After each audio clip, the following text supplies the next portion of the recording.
온다는 것입니다. 사실 말씀이든 행위든 간에 하나님의 모든 일들이 하나의 위대하며 포괄적이며 항상 계속되는 하나님의 계시의 부분과 요소를 구성하는 것입니다. 만물의 창조와 유지와 통치, 이스라엘 부르시고 인도하신, 그리스도를 보내심, 성령을 부으신, 하나님의 말씀을 성경으로 기록하심, 교회를 유지하시고 전파하신 같은 것들이 모두 하나님의 계시가 우리에게 오는 방식들이요 형식들입니다. 그것들 하나하나가 하나님에 대해 무언가를 우리에게 말씀해 주는 것인데, 그런 의미에서 존재하는 모든 것이, 일어나는 모든 일이 하나님을 아는 지식으로 인도해 줄 수 있고 또한 인도에 마땅한 것입니다. 그분을 아는 것이 영생입니다. 그죠? 그래서 이제 우리가 영생의 개념을 생각할 때, 우리가 흔히들 영생 그러면 긴 시간을 생각하잖아요. 긴 시간, 그죠? 영생, 영원히 산다 그러니까. 근데 실은 이것은 성경적인 영생 개념이 아니에요.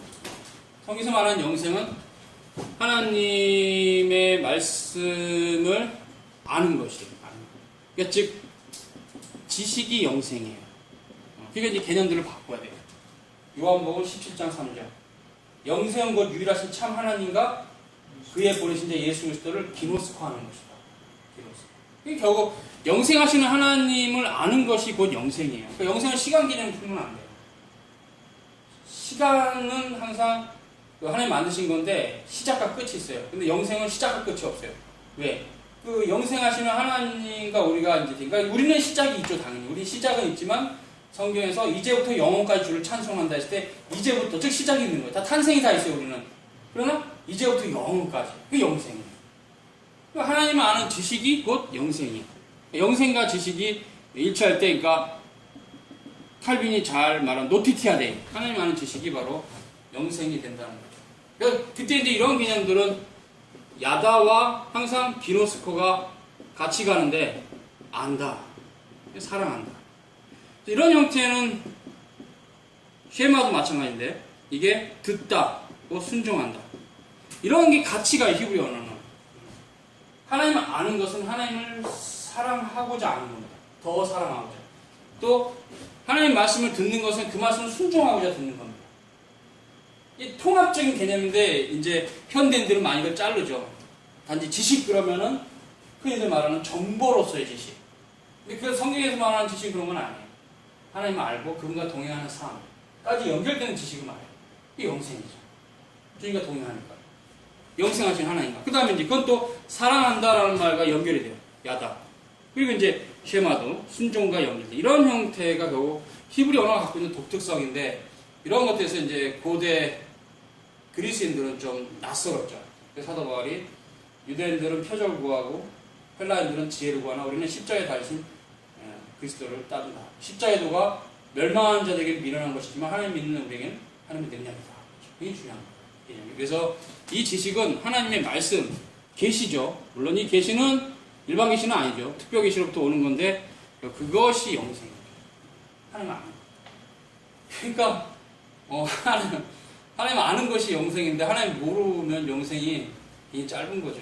그렇기 때문에 누구야 지식만 추구하지 마, 이거는 그 친구가 세상 지식을 생각한 거예요. 근데 하나님 아는 지식 그게 아니라 하나님 알아갈수록 내 안에 하나님을 알아가는 그로 인한 영생이 충만한 거죠. 이게 중요한 개념인데, 봅시다. 영생의 개념은 시간으로 풀시면 안 돼요. 그분을 아는 것이 영생이다. 근데 이 계시는 일반 계시는 특별 계시는 간에 다음 같은 특징이 있다. 첫째, 계시는 언제나 자유롭게 활동하신 하나님 주치세요. 하나님 자신에게서 온다. 네, 계시는 언제나, 거기도 중요해요. 자유로이 활동하시는. 그러니까 피조물에 전혀 간섭받지 않으시고 그가 스스로 활동하시는 그런, 그죠? 잠깐만요. 언제나 자유로이 활동하시는 하나님 자신에게 온다. 그렇죠? 그때 절대적인 주권자이시며 완전히 자유로우신 분으로서 행하시는 거다. 둘째는 하나님으로부터 나오는 모든 계시는 하나님의 자의 계시다. 셀프 레벨레이션. 하나님 그 분이 계시의 기원이고, 놀라운 것은 그 계시의 내용이기도 하다. 중요한 개념이에요. 단지 계시의 기원만 되시는 게 아니라 하나님은 우리가 알아야 될 것이 뭐냐? 하나님이에요. 우리가 하나님으로부터 온 지식이지만 그 지식 계시의 컨텐츠도 하나님 자신이에요. 그래서 바비가 잘 얘기했죠. 하나님이 그 계시의 기원이시요 또한 그 계시의 컨텐츠 내용이기도 하시다. 중요한 얘기입니다.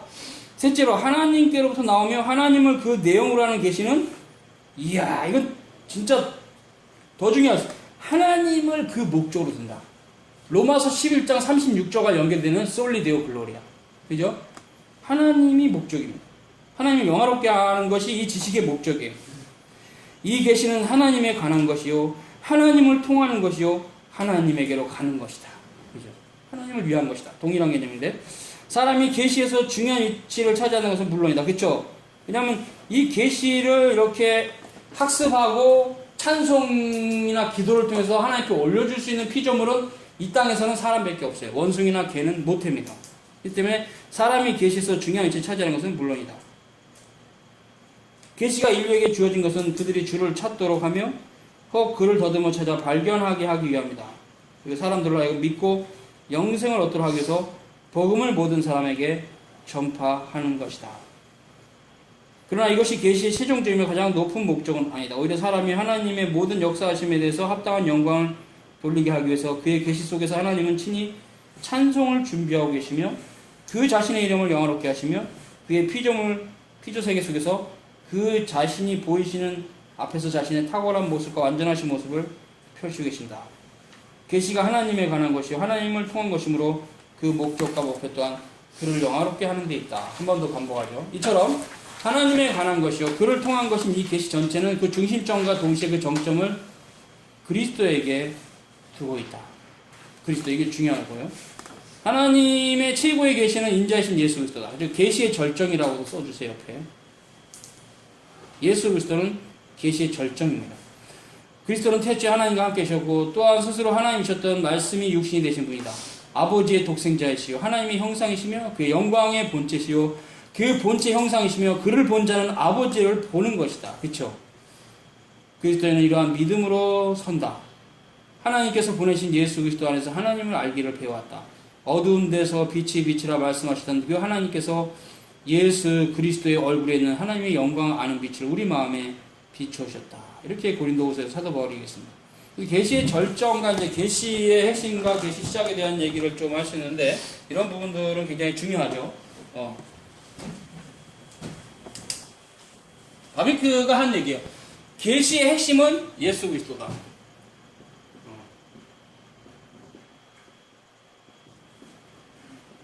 계시의 핵심입니다. 그러나 바비크가 말하기를 예수 그리스도는 계시의 시작은 아니다.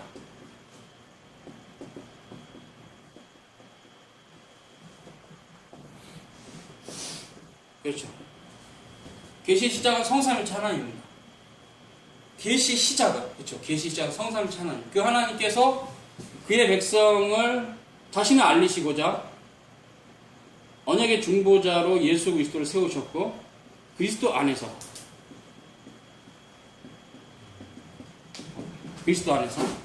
그리고 항상 창세전에 택하신 그 백성들이 이제 그리스도를 프리즘으로 해서 성삼일체 하나님을 알아가는 이런 형태가 있기 때문에 계시의 핵심은 예수 그리스도입니다. 예수님을 말미암지 않고는 아버지께로 갈 자가 없어요.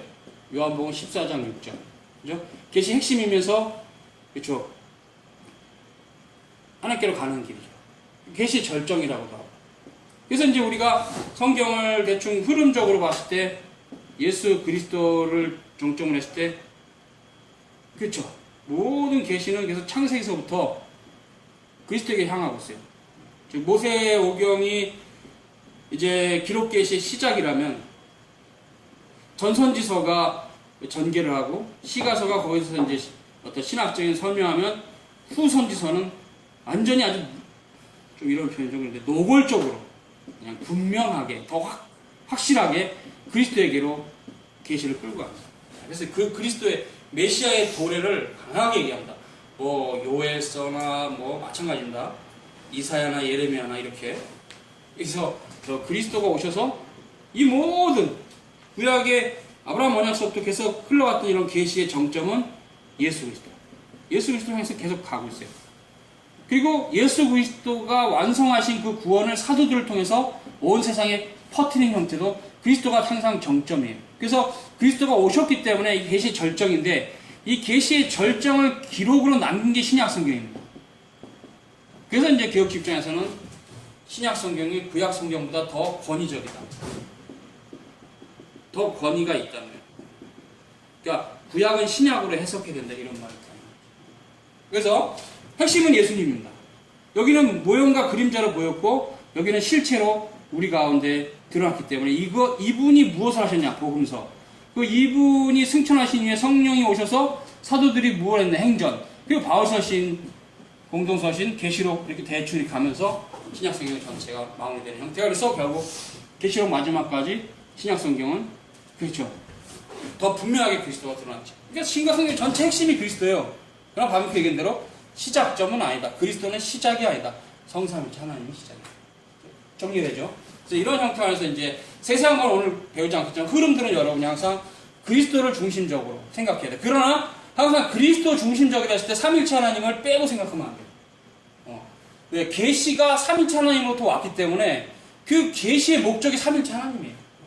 예수님이 이 땅에 왜 오셨냐? 성삼위일체 하나님을 영화롭게 하기 위해서. 그걸 다른 편으로 아버지 하나님을 영화롭게 하기 위해서 오셨어요. 예수님은. 오직 아버지 하나님 말씀을 순종하셨고 전적으로 성취하셨어요. 그 뜻에. 구약의 가르침을 완전히 이루셨죠. 그래서 누가 뭐라 그러면 내가 그렇게 행동하면 구약이 어떻게 되겠냐. 나는 구약을 응하러 왔느니라. 그래서 이렇게 십자로 죽으심을 허락하셨죠. 그래서 베드로가 말고기를 자르니까 다시 붙여주면서 베드로야 칼을 집어넣어라. 내가 하늘에 12영이나 더 데리고 와서 이들을 물리칠 힘이 없는 사람이 아니다. 그 의미가 나는 아버지의 뜻에 행하러 왔다. 이런 형태가 실은 교회론과 관련해서 굉장히 중요합니다. 전 시간에 했던 그 카이퍼의 영역주권과 바빙크의 문화 간접주의의 차이도 뭐냐면 내 나라는 이 땅에 속한 것이 없다. 그 의미는 뭐냐면 하나님 나라는 이 땅의 그 가치와 나누는 것이 없어야 돼요.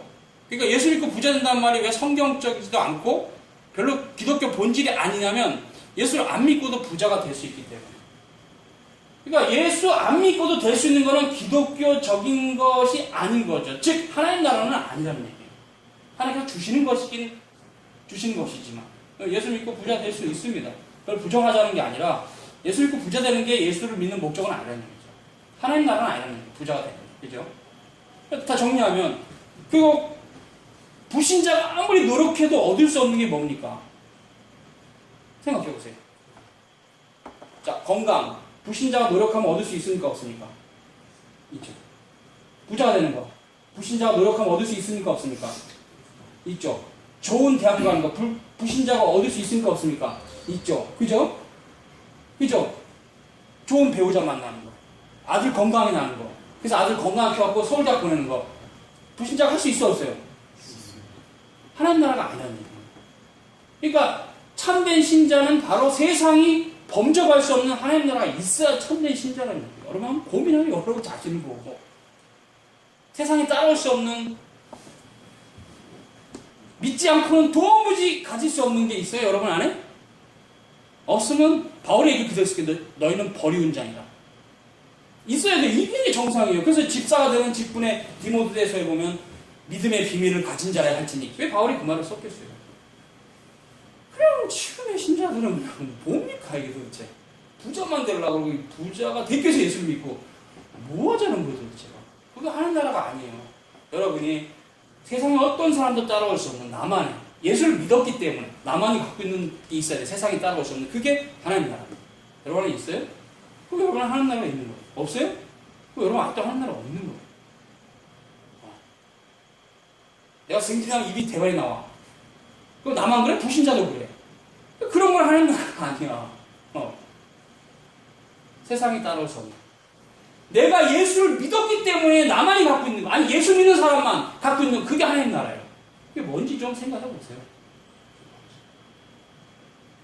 그래서 이게 중요한 개념입니다. 하나님 나라가 뭔가 했을 때 예수님이 왜 오셨냐 우리 가운데.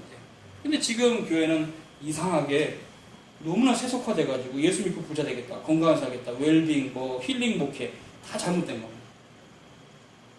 여러분 안에 세상이 믿지 않는 자는 절대로 따라올 수 없는 것이 있으면 여러분 하나님 나라에 있는 사람. 근데 나는 없어 솔직히. 난 예수 믿고 부자가 된 건 있지만 난 주님 잘 몰라. 그렇죠? 절대로 세상 사람이 따라올 수 없습니다. 믿음으로 가는 길은 세상 사람들은 못 따라. 믿음이 없는 사람. 불신자들은 세례도 안 받은 사람들은 접근도 못해 그 거룩한 나라를. 주님이 가신 길이고 우리가 가야 돼요. 여러분 안에 그런 가치가 있는지 고민해 보시고 있는 사람은 참된 신자예요. 그러니까 아무것도 부러운 게 없는 거예요. 부자도 안 부럽고 돈 많은 사람도 뭐 하여튼 학력이 높은 사람조차도 안 부러워요. 뭐 스펙이 좋은 사람도 안 부러워요. 하나님 나라가 내 안에 있기 때문에. 그게 하나님 나라의 길을 가는 신자의 기쁨입니다. 세상이 그거는 믿음이 없으면 절대 가질 수 없어. 믿음이 있으면 근데 공해. 그 믿음이 있는 게 나랑 형제야. You are my brother. I am your brother. We are Christian. 그렇잖아요. 기독교인의 가치가 뭔지에 대해서 고민해 보셔야 돼요. 세상은 따라올 수 없는 것을 믿음으로 내가 갖고 있는 것. 나만 갖고 있는 거 아닙니다. 예수를 믿는 모두가 갖고 있어요. 근데 한국의 교인들 안 갖고 있다고 생각하면 그분들 다 가라지 교인이라고도 말할 수 있어요. 세례 요한의 말에 빌리면. 그래서 사도 세례죠. 세례 요한이 도끼가 나무 뿌리에 놓였으니 회개하지 않는 자는 찍어서 버리고 알곡은 천국에 들겠다. 그 알곡과 가라지 비유는 교회 안에 참 신자와 거짓 신자에 비우면서 큰 교회, 거룩한 보편 교회 안에 참 교회와 거짓 교회에 대한 비유예요. 그런 부분에 글을 잘 쓰신 분은 쯔빙글리의 책이 있어요. 참 종교와 거짓 종교에 대한 그런 글을 썼는데 쯔빙글리가 그런 부분에서 교회 안에 참 신자와 거짓 신자가 있고 거룩한 보편 교회라는 큰 틀 안에 참 교회와 거짓 교회가 있다. 그렇게 했거든요. 물론 그 당시에는 카톨릭과의 싸움에서 하는 말인데 지금 시대도 유효해요.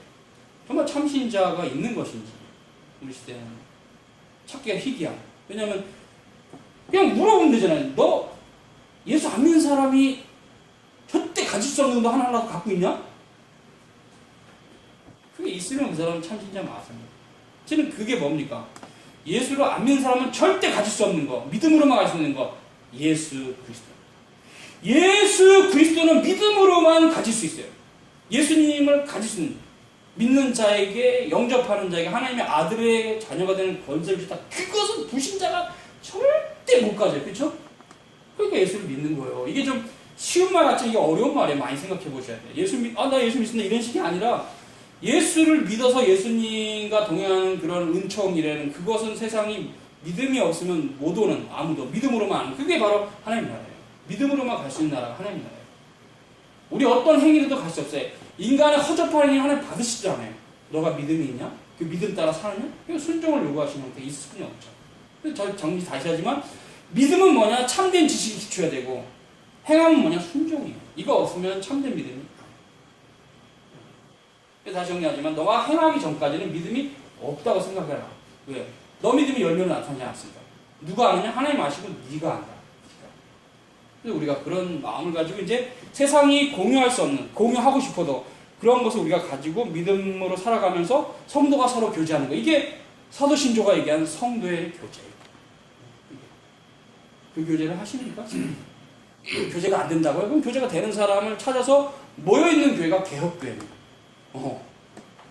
이제 말이 좀 통한 사람이 있어. 이런 사람들이 모여있는 그 교회가 개혁교회예요.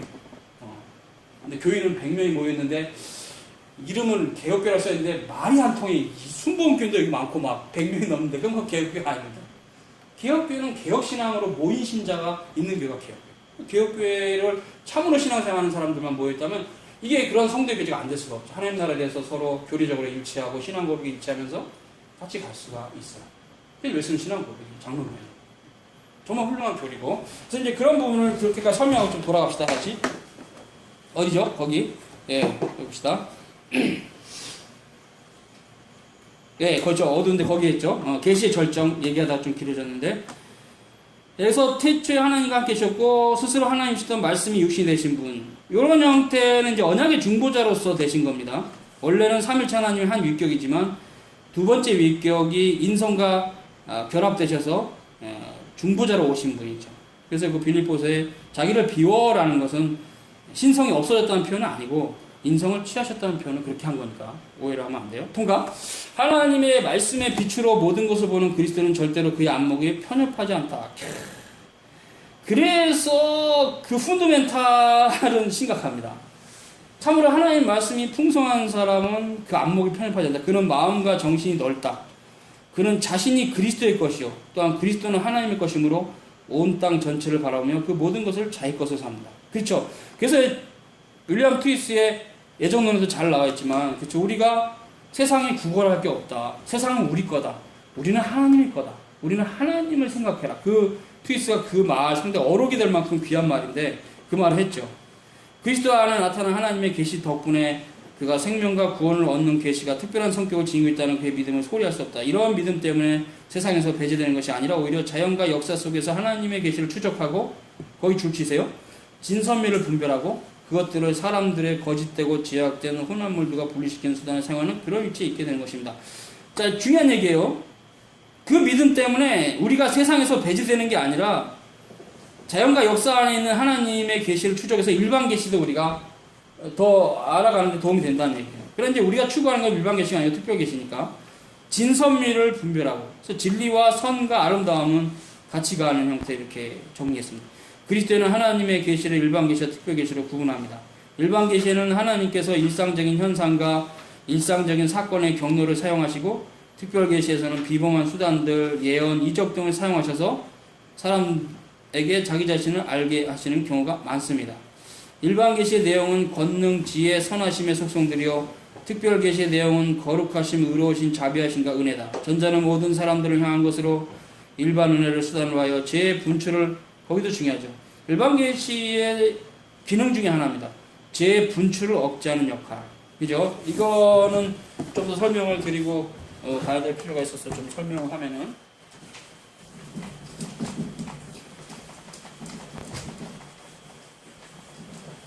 결국 이제 일반 계시가 우리가 인식하는 형태에 있어서 타락한 것은 뭐 그렇죠. 아담의 타락 이후 왔는데, 근데 이제 일반 계시가 갖고 있는 불충분성을 알 때 그 죄의 억제가 중요한 개념이세요. 죄의 억제. 죄의 억제. 이 죄의 억제는 뭐냐면 이게 자연법입니다.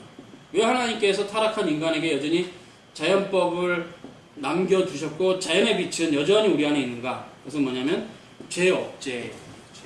만약에 우리가 자연법이나 자연의 빛이 없으면, 이성의 합리적인 정신이 없으면, 그런 지성을 갖고 있지 않다면 동물의 수준으로 타락하게 되면 심각하죠. 그럼 하나님께서는 우리에게 자연법을 남겨두셨고 자연의 빛도 남겨두셔서 인간으로 타락했음에도 불구하고 하나님을 희미하게는 발견할 수 있도록 했어요. 이게 핑계치 못할지다. 여기 바울의 그 개념. 자연법과 자연의 빛, 죄의 억제와 관계가 있어요. 그래서 이제 이런 부분들을 여러분이 이해하면서, 원래 이제 이런 부분은 항상 변함없이, 그러니까 십계명과 연결이 돼. 항상 그래요. 이 십계명 자체는 하나님의 영광인데 하나님 나라 갈 사람의 표준이에요. 뭐 그러니까 우리가 우리 힘으로 십계명 못 지키니까 당연히 우리 힘으로는 구원을 못 받죠. 근데 하나님의 은혜로 믿음으로 이제 십계명을 우리가 성취에 가는 자로 이렇게 부르심 받은 거예요. 완전하게 성취한다는 건 아니지만 그 방향에서 가는 자들인데, 십계명 자체가 원래 하나님 사랑, 이웃 사랑이잖아요. 그죠? 하나님 사랑과 이웃 사랑. 이 두 돌판의 개념이 아담에서부터 모세까지 연결되면서 이게 그리스도에게서 성취가 돼서 이제 믿음으로 우리가 성취하는 자로서 부르심 받은 게 이제 중생과 뭐 소명에서 성화가 이제 있는 거예요. 성화. 이 십계명이 바로 성화의 법입니다. 성화의 법. 십계명. 여러분 십계명 예수님처럼 지키면 그냥 완전히 성화된 사람인데 그런 사람 없으니까 감리교의 완전 성화교리는 틀린 겁니다. 인간은 완전 성화할 수가 없어요. 이 땅에서. 죽음이란 강을 넘어서 이제 영화로움에 이뤘을 때 그때 이제 완전히 성화되는 형태가, 그건 영화죠. 그래서 이게 성화의 법이 십계명이에요. 하나님 사랑과 이웃 사랑을 예수님이 표준이고, 이걸 이제 사도 바울은 푯대라 그랬어요. 푯대. 그죠? 그리고 다른 박수 친다 그랬어요. 내가 이미 얻었다 함이 아니고 앞에 있는 푯대를 향해서 달려간다고. 이거 이 십계명을 완전히 지키는 자로 살아가는 거예요. 결국 이제 이런 형태가 우리가 이제 추출하는 것이 거꾸로 되네요. 하나님의 법입니다. 법의 완성은 사랑이다. 이 개념이 십계명에서 나온 겁니다. 법의 완성은 십계명, 모세 율법 나오거든요. 법의 완성은 사랑입니다. 근데 자연법도 그 희미하게 있어요. 원래 자연법에서 사람이 감옥에 가는 건 교정이 목적이거든요. 그죠? 그래서 교정국이라고 그러잖아요. 감옥을. 세상에서도. 그만큼 결국은 법의 완성이 사랑인데 이게 세상 사람을 할 수가 없어요. 개념적으로는 갖고 있고 인정을 해도 믿음으로만 갈 수 있는 길이죠. 그러니까 성도들이 결국 가야 될 길은 법을 완성하는 형태의 사랑을 실현하는데 이거 제끼고는 못 갑니다. 하나님의 말씀이 없으면 사랑이 없는 거니까. 그래서 이제 교리보다 삶 이렇게 얘기한 사람이 그 말이 틀린 겁니다. 교리가 없으면 삶이 없어요. 그게 틀린 말이에요. 교리보다 삶 이거 틀린 겁니다. 교리는 삶으로 가는 전 단계이기 때문에 교리가 없으면 삶이 없어요. 삶이 꾸며진 거짓된 삶이거나 둘 중에 하나예요. 삶이 없어요. 그래서 교리가 당연히 통과돼야 삶으로 가죠. 근데 어떻게 교리보다 삶이라? 교리 다음에 삶 이렇게 말하는 말이 많죠. 어떻게 그 다음이라는 개념도 안 좋아해. 넥스트라는 개념이 시간적인 차이로 이해를 하면서 넥스트 한 시간은 교리, 두 번째 클래스는 삶 이렇게 이걸 이분법적으로 이해할 수 있기 때문에 넥스트도 안 좋아요. 교리와 삶이 하나예요. 그러니까 이제 그런 면에서 우리가 하나님만이 최종적으로 아시지만 그렇죠. 이렇게 첫 번째 돌파 관련해서 예배 시간에 막 퍼지게 자. 그럼 그 사람은 하나님 사랑하는 사람은 아니야, 분명히. 예배 시간에 늘 자. 그 하나님 사랑하는 사람 분명 아니에요. 그럴 수가 없거든요. 하나님 사랑하면 그 말씀을 알려고 노력할 때. 설교가 한심해서 자면 할 말이 없지만 하여튼 그렇고. 그죠? 십계명의 두 돌판이 우리에게 주는 게 있어요. 하나님 사랑하는 것과 이웃 사랑이 거기 있기 때문에 그 법도 있잖아요. 4가지. 안식일을 기억하여 거룩히 지키라. 안식일도 안 지키는 사람은 하나님 사랑하는 사람은 아닌데 그 행실이 나쁜 너 열매가 너의 본질이에요. 하나님 사랑하지 않아서 안식일을 대충 지키는 거예요. 그래서 열매로 너희를 알겠다는 예수님 말이 무서운 말이에요. 그래서 그 첫 번째 돌판의 4개는요. 이 마지막 계명이 이게 세 계명을 압축한 겁니다. 그러니까 안식일을 엉터로 지킨 사람은 다른 신을 섬기는 사람이고 우상 숭배하는 사람이고 여호와 이름을 망령되이 일컫는 사람이에요. 영원한 도덕법입니다. 일단 안식일을 지키는 게 굉장히 중요한데 자꾸 현대에서 이거 깨지고 영적 안식이라서 안 지켜도 된다는 뜻이 잘못 가르치는데 다 쪽판 잘못된 신학이에요. 안식이 굉장히 중요합니다. 그래서 퓨리탄들은 24시간을 지키자라고 더 철저히 했을 정도로 장로의 퓨리탄들은 안식을 굉장히 중요해요. 안식을 철저히 지켜야 되고 그런 것이 첫 번째 돌판과 관련있고 두 번째 돌판은 알잖아요. 이웃사랑이니까 결국 그 사람의 행실이 어떠하면 그 사람의 신학이 어떠한지 다르다. 우리가 이 싸움 계속 싸워야 돼요. 어떤 사람 판단하기 위해서 이 말을 하는 게 아니라 누구든지 각자 자기에게 해당하는 말이고 저에게 해당하는 말이기 때문에 각자 하나님의 말씀으로 싸워야 돼서 이게 맞기 때문에 이걸 행하기가 우리가 연약하고 부족함이 있지만 그래서 결국 이것은 성화의 법입니다. 성화의 법. 십계명이.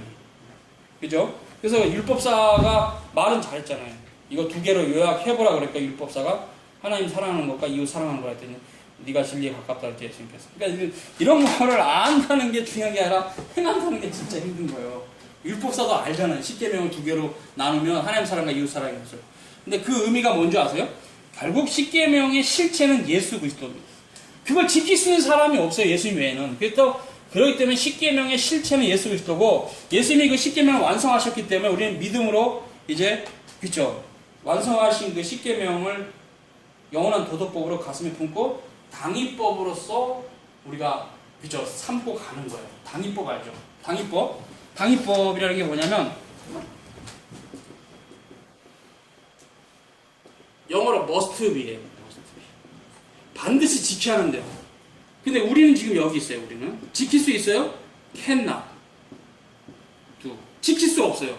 지킬 수는 없는데 지켜야 될 법이야. 이 인터벌이 영적 싸움이에요. 영적 싸움. 저는 영적 싸움 별로 안 좋아합니다. 신령한 싸움. 그래서 이거를 영어로 밀리턴트 처치, 한국말로 전투하는 교회.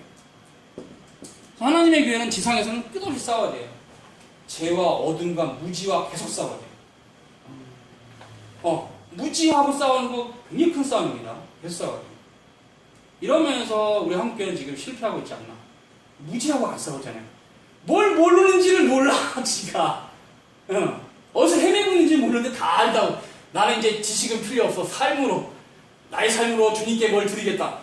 자네, 하나님 말씀 좀 공부해야 되네. 아무것도 몰라, 자네. 자기가 모른다는 사실 모르는 게 지금 심각해. 뭘 모른지를 몰랐죠. 그리고 뜻만 높아갖고 자기가 뭐 대단한 착각이에요. 우리는 아무것도 할 수 있는 사람이 아닙니다. 주님의 전적인 은혜로서만 구원을 받습니다. 오직 믿음으로. 근데 결국 이런 분이 밀리턴트 처치 개념과 이게 당위법을 우리가 지킬 수 없는데 지켜야만 한다는 이런 머스트 비 개념 아래서 이 인터벌을 어떻게 하느냐, 이게 믿음의 선한 싸움. 그래서 이제 사도 바울은 전신갑주 개념을 집어넣죠. 전신갑주는 구원의 투구, 의의 흉배, 진리의 띠 이런 거 얘기하잖아요. 전신갑주를 입고 믿음의 선한 싸움 싸워라. 그러니까 하늘에 있는 악의 영들이라는 게 뭐냐면 교만의 영이고 자기 주제 파악 못하는 영이에요. 공명심의 영이고 육신의 정욕이고 안목의 정욕. 그거 굉장히 싸워 믿음으로 계속 쳐내야 돼. 야, 좀 떨어져라. 난 예수님하고 난 같이 살아야 돼. 너 없어. 예수님 너하고 안 살고 싶어요. 그렇죠? 주님은 그 위대하신 분이 33년의 공생애 동안에 아무도 알아주지 않았어요. 공명심이 없는 분이, 아버지 하나님밖에 없는 분이. 그래서 우리가 배워야 돼요. 주님을 흉내내는 게 아니라 믿음으로 주님을 따라가야 되는 거죠. 앞서 보신 분. 그런 분은 그렇게 봐야 돼. 무리를 걸어가신 주님을 흉내내려고 하지 마시고 아버지 하나님의 영광 안에 사셨던 그 주님의 삶을 교리적으로 이해해서 따라가야 돼요. 믿음으로. 우리 힘으로는 못 따라가요. 그래서 이제 당위법 10계명입니다. 우린 여기 있고 이게 바로 밀턴트 처치, 전투하는 교회, 신령한 싸움, 전신갑주 입으로 연관이 되는, 다 연결되는 거예요. 그 관련 성경 구절 여러분이 다 아시니까 집에서 한번 읽어보세요. 에베소서에 있고 읽어보세요. 그럼 이제 좀 의미가 같이 나고 그래서 이 당위법을 완성하는 것이 여기서 여기까지 성화입니다. 주님 앞에 쓰는 그날까지. 그 여기에 도착하면 이제 영화로움에 이른 거예요. 하나님 나라에 완성된 하나님 나라에 있는 겁니다. 지금 우리가 하나님 나라에 있어요. 즉 가시적 교회 안에 있고 세례를 받았으면 하나님 나라에 있는 겁니다. 있는데 그것이 이제 완성이 궁극적으로 되는 형태가 지금 계시록 전체에 흘러가고 있는 그 있죠. 막 종려나무 가지를 찬송하고 그 입사 장로가 이제 거룩하다 찬송 그 장면, 천상의 그 장면. 다시 한번 얘기하지만 항상 계시록은 하나님 나라와 세상 나라를 쫙 보여주는 거다. 하나님 나라를 읽어보면 너무 좋아. 가고 싶어. 세상 나라, 그러니까 계시록 읽어보면 세상 나라 막 재앙이 있고 막 황충이 돌아다니고 막 정갈이 있고 가기 싫어.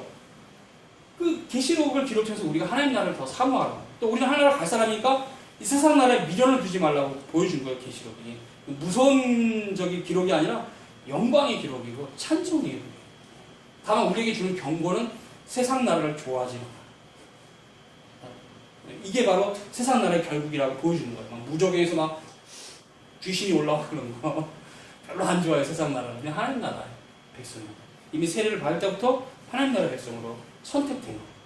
그 나라의 백성 살아가는 그 영광된 복 외에 더 좋은 복이 뭔지 저는 모르겠어요. 성도들한테 반드시 얘기해요. 그래서 그 복을 따라가니까 저 그 복이 하나님의 말씀, 그죠? 십계명이라는 게 제가 좀 설명할게요. 저한테 누가 목사님 십계명이 뭡니까? 그러면 십계명이 성경의 핵심이다. 물론 예수님의 핵심인데 뭐냐면 보세요. 모세오경은 십계명 해설서입니다. 막 레위기에서 다 보면요. 결국 이 십계명을 완성하신 예수님을 예표하는 모든 제사 제도가 다 예루살렘 성전까지 성막까지 다 예수님이에요. 그리고 결국 모세오경 그러면 전 선지서나 성문서나 후선지서는 뭡니까? 그러면 모세오경 해설서다. 그래서 모세가 뭐라 그러니까 지금 이 각도 모세가 기록한 모세오경의 각도와 어긋나게 가르치는 자는 다 거짓 선지자다. 모세가 한 말이에요. 나와 같은 선지자가 있을 거다. 그 개념에서부터 신명기서 이걸 읽어보면 결국 후 선지서 그러니까 모세 이후의 선지자들의 기록은 모세 신학과 일치해야 됩니다. 여긴 여호와 하나님인데 여호와 하나님이 아니고 거짓신이에요. 그래서 이제 랍비들은 분명히 구약 39권을 알고 있었고 외경은 하나님 말씀이 아닌 거 알고 있었어요. 이게 중요한 개념입니다. 그렇기 때문에 이게 구약의 십계명 해설서라고 해도 완전히 틀린 말은 아니에요. 그러나 물론 예수님에 대해서 하는 말이죠. 왜 십계명을 완성하시. 그래서 이제 구약, 신약도 마찬가지로 예수님이 완성하셨잖아요. 그게 우리에게 주신 법 아닙니까? 남아있죠, 우리에게. 그래서 사도 바울이 그리스도의 남은 고난을 내가 짊어진다. 그런 의미가 내가 뭘 할 수 있다는 말로 해석하면 절대 안 돼요. 주님께서 우리에게 주신 그리스도의 몸으로서의 우리가 해야 될 일이 있다는 얘기죠. 그게 일로 보시는 형태가 아니라 하나님을 알아가는 일로 이렇게 이해돼야 돼요. 하나님을 아는 것만큼만 우리는 행할 수 있습니다. 그죠?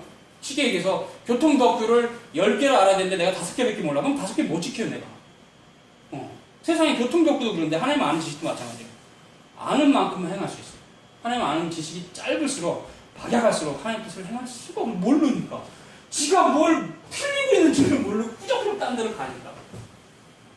그런 사람들 제가 많이 봤는데 답답해요. 말을 못하죠. 그건 하나님 말씀을 스스로 깨닫기 때문에 이게 성령의 능력이기 때문에 직접 대놓고 너 그쪽으로 가면 안 돼 그래도 웃기지 말고 가라. 인간이 못합니다. 하나님이 성령만이 하실 수 있어요. 주님의 전적인 은총, 구원은 천적으로 주였죠. 주님이 이끄시는 거예요. 물론 그것을 뭐 율법 폐기론자들이나 반율법주의자들하고 섞지 마세요. 이거 딱 잘라버리고 잘 믿지 말라. 율법 폐기론자들도 무서운 거짓 교리니까 그 교리도. 자 넘어갑시다. 일어나 이들은 본질적으로 구분되지만 거기 봅시다. 후자는 복음 아래서 사는 모든 아들이 쭉 넘어가고 본질적으로 구분되지만 서로 매우 긴밀하게 연결됐다. 둘 다 하나님과 그의 주권적인 선언. 그렇죠. 일반 은총과 특별 은총이 구별은 되지만 긴밀하게 연결되어 있어요. 둘 다 하나님과 그의 주권적인 선하심과 은총의 기운을 둔다. 일반 계시가 있는 것은 태초에 하나님과 함께 있어 만물을 지으셨고 또한 어둠 속에 빛으로 나타났고 세상에 오는 각성의 빛을 비춘 그 말씀 덕분이다.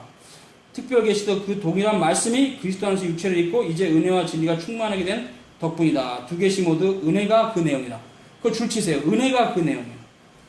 둘 다 서로 불가분리로 엮어져 있다. 일반 계시는 특별 계시를 가능하게 하고 그것을 위해 귀를 예비하며 그것을 지탱해 주는 것이다. 특별 계시는 일반 계시를 그 자신의 수준으로 인도하고 또한 실질적으로 일반 계시를 올바르게 해석한다. 그죠? 일반 계시를 올바르게 해석하는 게 특별 계시입니다. 마지막으로 두 계시는 모두 인류의 보존을 그 목적으로 둔다. 일반 계시는 인류를 유지시킴으로써 특별 계시는 인류를 구속함으로써 그들을 보존시키며 이렇게 둘 다 하나님의 모든 탁월하심을 영원하게 하는 것이다. 자 그러면 이제 특별 계시, 일반 계시 관계를 좀 정리하고 마칩시다.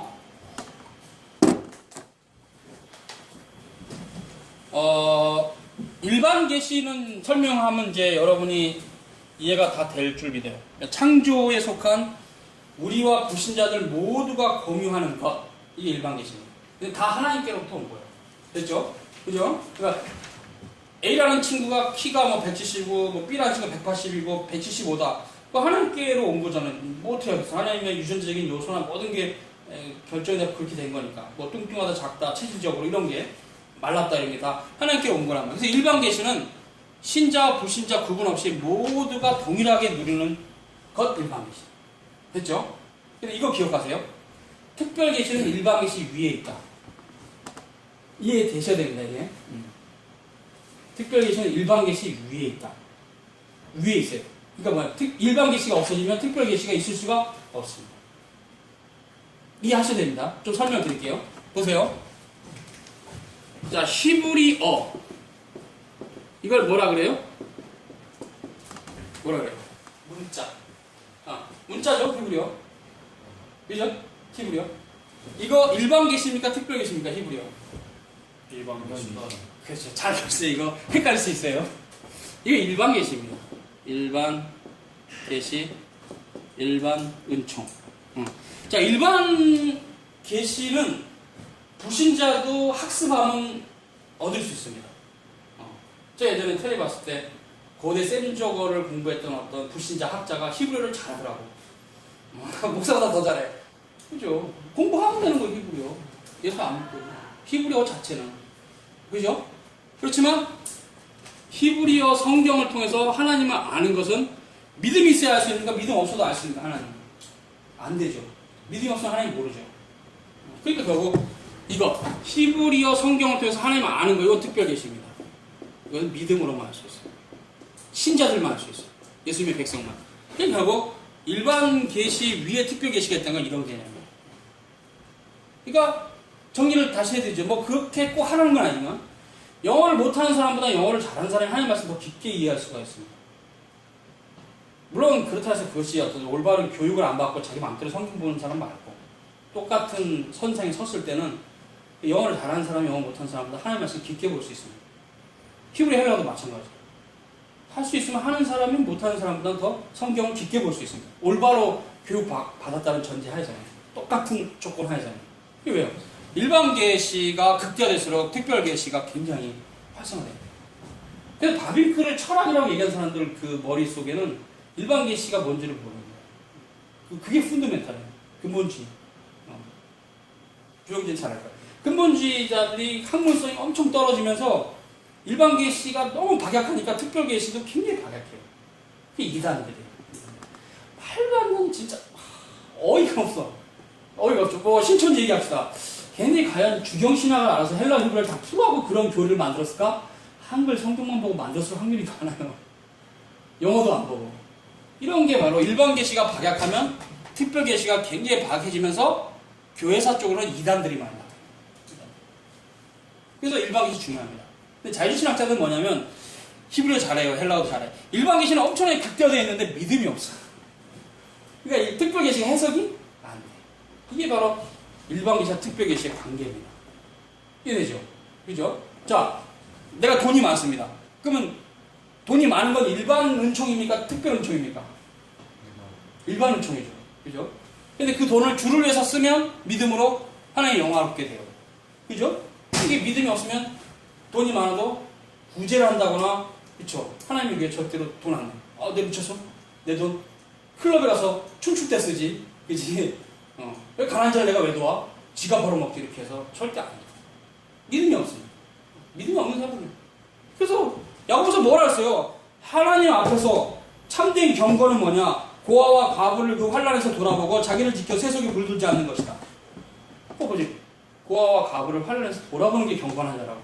근데 한국교회가 지금 굳이 안 하잖아요. 경건하지 않은 교회죠. 한국교회가. 대형교회일수록 더 안 해요. 비율적으로 봤을 때. 돈은 더 많이 들어오면서 수입은. 건물 짓는데 다 쏟아붓지. 은행에 빚 내고 은행에 이자 갚는데 돈 다 하고 헌금을 다 써. 대형교회. 다 그렇다는 거 아니에요? 오해하지 마시고. 일부 교회가. 그러니까 뭐야, 일반 은총 위에 특별 은총이 있다는 개념을 설명하다 이런 얘기를 자세하게 했는데 중요합니다. 여러분 일반 은총을 소중히 여겨야 돼요. 하나님이 주신 겁니다. 여러분 정신이 멀쩡하잖아요. 뭐 여러분 뭐 혹시 정신 지체 장애 뭐 2급 이런 사람 있어요 여기? 없죠. 멀쩡하잖아요. 그게 특별 계시를 이해하는데 굉장히 일단 소중한 겁니다. 일단 계시가 깊게 이해되는 형태는 일반 은총이 극대화될수록 좋아요. 그러니까 여러분이 학습을 할 때 그래서 어떤 면에서는 역사 속에 보면은 특별 은총을 알게 돼서 일반 은총이 높아진 그런 권사님들이 있어요. 한글을 전혀 못하는 권사님이 젊은 나이에 옛날은 그래요. 지금은 아니지만 70년 전에 80년 전에는 한글 모르는 여자들이 많았거든요. 여러분 할머니 세대들. 근데 권사님이 교회 생활하면서부터 성경을 너무 읽고 싶어하고 한글을 배웠어. 이분은 특별 은총을 받아서 일반 은총이 높아지는 거예요. 가능합니다. 내가 영어 성경을 너무 보고 싶어. 그래서 그냥 영어를 열심히 해서 영어를 잘하게 돼버려요. 특별 은총이 임하면 일반 은총도 올라가는 경우가 있어요. 왜? 특별 은총을 알려면 일반 은총을 넘어가야 되니까 히브리 성경 읽으려면 히브리를 힘이 들어도 어찌됐건 마스터를 해야 되니까. 그래서 특별 은총을 받으면 일반 은총이 수준이 꽉 올라가게 돼요. 왜? 특별 은총을 해석하는데 필요한 학문은 다 선nhập하고 싶으니까. 그래서 우리가 특별 은총이 얼마나 소중한지 몰라요. 근데 역으로 일반 은총도 소중해요. 일반 은총을 닫아버리면 성경을 알 수 있는 길이 굉장히 좁아집니다. 이단들이 그래서 이상한 소리 합니다. 좀 더 걔네들 사고를 찢어서 이렇게 몇 가지 이렇게 따닥 집어내면은 말도 못하고 바보 돼요. 다 거짓말이니까. 근데 그거를 뭐 굳이 얘기해봤자 듣지도 않으면 아직 사고 자체가 삥 돌아가는 사고라서 얘기해도 통하지 않으니까 내비두는 거지. 그냥 이렇게 묶고 그냥 사라고 그냥 잘했어. 말이 안 통하니까. 근데 다 틀린 게 다 드러나죠. 일반 은총 굉장히 소중합니다. 여러분이 갖고 있는 부유함이라든가 건강이란가 소중합니다. 오직 주를 위해서만 써야 돼요. 그래서 하나님의 백성이에요. 여러분 지식이 있으세요? 좋은 대학을 나왔어요? 다 주를 위해서만 써야 돼요. 근데 이런 얘기 또 해야 되나? 근데 이제 또 조금은 뭐 서울대학 나왔다고 해서 뭐 하나님 말씀이 깊어지고 그런 건 아니 듣는 것 같아요. 왜냐면 자기가 받은 일반 은총을 특별 은총과 연결해서 하나님 말씀 더 깊게 가야 되는데 그냥 대충 이제 특별 은총에 대해서 가치가 없다고 생각하니까 뭐 히브리 안 해도 돼. 헬라 안 해도 돼. 뭐 그냥 좋은 목사 설교 땡겨갖고 그냥 설교만 잘하면 돼. 이렇게 얘기하는 서울대 출신도 있을 수 있다는 얘기예요. 누구라고 얘기하는 게 아닙니다. 그냥 그런 보편적인 현상이 있을 수 있다는. 그건 뭐예요? 본인이 일반 은총을 그렇게 많이 혜택을 누려놓고도 특별 은총을 가지 않는 것은 내가 보기엔 믿음이 없는 거예요. 믿음이 없으면 하나님 말씀을 사모하지를 않아요. 이상이고 믿음이 없으면. 그래서 정말로 우리에게 가장 소중한 건 믿음입니다. 그럼 일반 은총은 뭡니까? 각 사람에게 하나님 주신 분배적 은혜가 다르기 때문에 일반 은총이 달라요. 그때 어떤 사람은 키가 크고 작고, 어떤 사람은 돈이 많고 적고, 어떤 사람은 또 배경이 좋고 나쁘고 다 달라요. 상관없어요. 오직 믿음이 있으면 하나님은 오병이어의 기적을 이루신 것처럼 작은 것을 크게 쓰십니다. 여러분의 중요한 건 믿음이에요. 제가 여러분에게 주고 싶은 여러분 과연 믿음이 있는지 여러분을 돌아봐라. 사도 바울의 말을 다시 한번 여러분이 합니다. 그리고 믿음이 있으면 조금씩 일반 은총의 영역도 확대하면서 특별 은총이 깊어지면서 하나님 나라가 현지적인 나라는 게 느껴지리라 믿어요. 그래서 하나님 나라는 예수님이 오시면서 가지고 온 나라인데 하나님 나라는 여기 있다 저기 있다 하지 마라. 너희 가운데 있다. 그 예수님이잖아요. 예수님이 하나님 나라예요. 예수님이 하나님 나라를 갖고 오셨어요. 그게 믿음으로 하나님 나라를 누려갈 수 있는 모든 것. 그래서 천국은 친노하는 자의 것이라 그런 겁니다. 그래도 유대인들이 그 말을 깨닫지 못해서 결국 사도를 세우셔서 교회가 간 거예요. 유대인들이 전혀 주님의 말씀을 깨닫지 못했어요. 그게 여러 이유가 있어요. 그냥 한 이유만 될게요. 그 당시 헬라 철학에 쪄들어 있었어요. 유대인들이. 데미우르고스, 아에온, 아카도, 아가못 이런 이상한 그런 어떤 헬라 철학의 아르케 뭐 이런 개념들을 막 갖다가 막 믹싱을 시켜갖고 가지고 있었어요. 그러니까 이게 이해가 안 되는 거예요. 높으신 하나님은 창조할 수 없다. 그러니까 한 단계 떨어지신 데미우르고스가 세상을 만들었다. 이거 헬라 철학의 얘기인데 그냥 갖다가 바리새인들이 썼어요. 필로의 책에 보면. 이게 뭡니까? 무엇을 말합니까? 이건 뭐냐면 예수님께서 하신 말씀을 이해를 못할 만큼 심각하게 그들이 파괴되어 있었다. 어두웠다는 거죠. 그래서 일반 은총이 소중하지만 정말 하나님의 은총, 믿음으로 인해서 특별 은총을 받지 못하면 일반 은총이 아무런 하나님 나라하고는 아무런 상관이 없습니다. 일반 은총이 자기가 잘 먹고 잘 사는 데는 도움이 되지만 하나님 나라에 이뤄가면은 아무 필요가 없어요. 오직 믿음으로. 오직 믿음으로만. 주님이 자기 신 작은 오병이어의 기적처럼 작은 물고기, 그죠? 뭡니까? 5병, 2어, 물고기 2마리, 보리떡 5개. 그게 작은 거라 해도 믿음으로 주님 앞에 나갔을 때 쓰임받은 것처럼 우리에게 각자의 일반 은총의 어떤 모양새가 다른데 주어진 것을 가지고 주를 위해서 쓰면 주님은 그래서 써요. 믿음이 없으면 돼서 안 돼요. 하나님 나라는 믿음으로 가는 나라예요. 여러분에게 다 분배적 은혜가 차이기 때문에 일반 은총의 색깔도 어떤 정도도 다 다른데 상관없어요. 오직 믿음으로. 오직 믿음으로 주님을 따라가면 주님은 그걸 작은 일반 은총도 쓰십니다. 믿음이 없으면 큰 일반 은총 갖고 있는 사람도 하나도 하나님 안 쓰세요. 뭐 누구라고 딱 얘기하면 이제 큰 재벌 어떤 회사의 사장 그 교회 쪽으로 돈 안 쓰고 믿음도 없어. 그럼 그거 하나님 안 쓰신 겁니다. 그 사람은 내가 왜 가난한 자를 돕고 내가 교회 왜 헌금해야 돼? 근데 하나님은 내가 널 버렸기 때문에 넌 그 짓을 못해 이놈아. 그거요. 유기된 자들. 유기된 자. 하나님의 영광을 살지 않는 모든 자는 다 버려진 자인데 하나님께서 유기시킨 거야. 선택하지 않은 거야. 근데 자기들은 어떻게 생각해요? 내가 미쳤냐? 교회 나가기? 주일날? 이런 식인 거야. 지들이 잘났다 생각하죠. 아닙니다. 하나님 버리신 거야. 그거예요, 그거. 그러니까 믿음이 없으면 하나님을 영화롭게 할 수가 없다. 그래서 돈이 많은 것도 중요한 게 아니고, 건강이, 어떤 신체적인 조건이 남보다 피지컬이 좋은 거 아무 쓸모 없어요. 오직 믿음. 믿음으로 하나님을 영화롭게 할 수가 있다. 그렇기 때문에 여러분이 일반 은총 하나님께 주신 게 각자 다르니까 상관없어요. 자기 일반 은총 하나님 주신 대로 사니까 상관없는데, 믿음이 없으면 그것이 결합이 돼서 하나님 영화롭게 하지 못하고 믿음이 없으면 그냥 자기 자신을 써다 죽죠. 돈 많은 사람은 자기를 위해서만 돈 많이 쓰고 죽고 피지컬이 좋은 사람은 그걸로 뭘 할지 모르겠지만 다 자기를 위해서만 삽니다. 믿음이 없는 자는 참된 믿음이 있는 자는 주를 위해서 삽니다. 그래서 그게 연결이 돼요. 그래서 결국 우리가 가야 될 길은 특별 은총이에요. 일반 은총을 통해서 우리가 가야 될 길은 특별 은총이에요. 히브리어를 내가 왜 공부하느냐? 하나님의 말씀을 알고 싶어서 하는 것 뿐이에요. 하나님 말씀이 히브리어로 기록이 안 됐고 다 아람어로만 기록됐다면 히브리어로 우리가 공부할 필요는 없는 거예요. 그래서 이렇게 모든 일반 은총은 특별 은총을 향해서 있다. 그래서 특별 은총이 실체예요. 하나님이 자신을 드러내는 실체는 특별 은총이 있습니다. 특별 은총. 일반 은총은 그 실체를 드러내는 보조나 지지대 알죠? 그렇죠? 그래서 이 땅에 살면서 창조는 뭐냐? 하나님의 영원한 나라에 대한 모형입니다. 창조는 하나님의 영원한 나라, 하나님 나라에 대한 모형입니다. 모형과 그림자예요. 그래서 창조에 나타난 모든 현상들은 하나님 나라의 비유로 많이 예수님이 썼어요. 그죠? 이런 부분들을 우리가 그래서 이제 지금 일반 계시와 특별 계시, 일반 은총과 특별 은총 관계를 얘기합니다. 이게 얼마나 지금 밀접한지 이제 아셨죠? 그렇기 때문에 여러분은 이제는 다 컸는데 솔직히 어떤 면에서 하나님 말씀을 알고 싶어서 좀 공부해야 됩니다. 응? 이제 다 컸는데 직업을 갖기 위해서 공부하고 이런 건 다 끝났어요. 그죠? 좋은 대학 가가지고 뽀다고 내려고 서울대학 준비할 필요 없어요. 그런데 하나님을 알기 위해서 공부해야 돼요. 이제는 여러분 나이는 하나님을 알기 위해서는 공부해야 돼요. 여러분 나이는 대학 가기 위한 공부는 아니고. 그래서 지금 여러분이 갖고 있는 일반 은총을 최대한 계속 극대화해서 하나님을 알아가는데 여러분이 그걸 우리식의 표현은 투자를 하면 하나님 넘치게 부어주시죠. 근데 이제 성경적 개념 헌신이죠. 헌신하면 하나님이 그걸 쓰십니다. 중요한 개념이에요. 헌신이 오히려 더 성경적 개념이에요. 하도 요즘은 경제적인 거로만 개념이 형성되니까 헌신이라는 개념 되게 듣기 싫어해요. 투자 그러면 되게 좋아해. 상당히 많이 타락했어요, 인간들이. 근데 헌신이 맞습니다. 성경적으로. 우리가 하나님 앞에 헌신하면 주님 우리를 쓰십니다.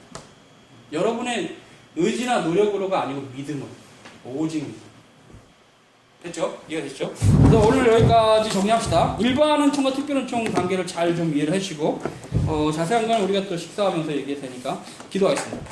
거룩하신 주님 감사합니다. 오늘 또 우리가 일반 은총과 특별 은총의 관계를 살폈습니다. 참으로 주님께서 우리에게 주시는 일반 은총의 분배적 은혜를 믿음으로 또 받고 주께 주시는 지혜를 따라 주께서 맡기실 자리들을 또 찾아가며 알아가는 신자들이 되게 도와주옵소서. 하나님을 알아가는 그 도상에 우리가 주님 앞에 무엇을 행할 것도 자연스럽게 드러난 줄 믿습니다.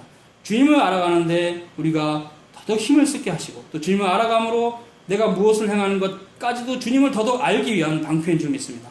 일평생 주님을 알아가는 자로 살아가게 해주시고 예수님 이름으로 기도합니다. 아멘.